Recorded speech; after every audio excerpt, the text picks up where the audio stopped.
Bonjour à toi jeune internaute, dans cette vidéo on va apprendre à faire des vidéos car Will est en train de te balader sur YouTube. Et donc tu aimes regarder des vidéos et je ne doute pas que tu aimerais faire les tiennes. Et donc dans ce premier épisode on va directement commencer par essayer de filmer une petite scène sous différents angles de vue. Car oui, pour restituer l'action il va falloir découper la scène en plusieurs plans. Et donc voir où placer la caméra. Donc chaque plan correspond à une position de caméra. Par exemple, si je vais ouvrir ma porte, j'ai un plan ici, un deuxième plan sur ma tête, et voilà. Alors l'action qu'on va filmer se passe dans un salon, on a notre acteur qui va s'asseoir, se servir un verre de lait, puis enfin un deuxième acteur va venir et va lui parler tout simplement. J'ai un autre truc à dire.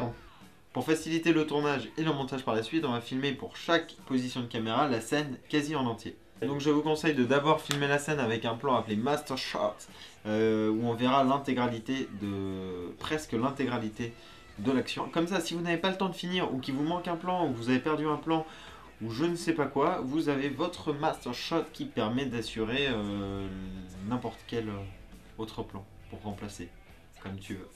C'est toi qui décides. Maintenant que l'on a notre premier plan, on va s'arranger pour que la caméra soit du même côté pour tous les autres plans. Donc ça peut paraître compliqué comme ça, on va l'illustrer.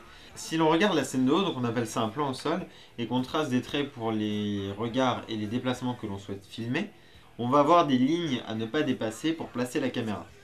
C'est la règle des 180 degrés. On va prendre un exemple extrêmement simple. Imaginez que vous voulez filmer quelqu'un dans la rue. Vous allez donc avoir ce plan au sol.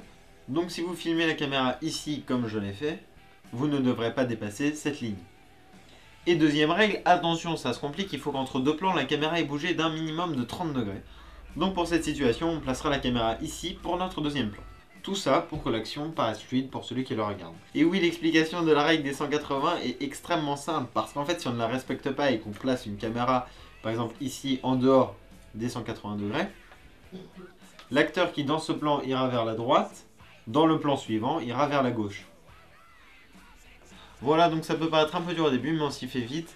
Et même si il faut souvent se rappeler cette règle, faites-le. Prenez le temps de bien placer la caméra parce que c'est important. Donc revenons à notre première scène, on va maintenant filmer le dialogue. Donc on va placer la caméra ici en direction du premier acteur, au-dessus de l'épaule du deuxième. Donc on dit dans cette situation que le deuxième acteur est en amorce. Ça permettra au spectateur de se situer dans l'espace et de savoir à qui le premier acteur parle, à qui l'acteur parle. Maintenant, on va placer notre deuxième caméra qui sera en direction du deuxième acteur avec le premier acteur en amorce. Bien, je te regarde. Vas-y, fais-le.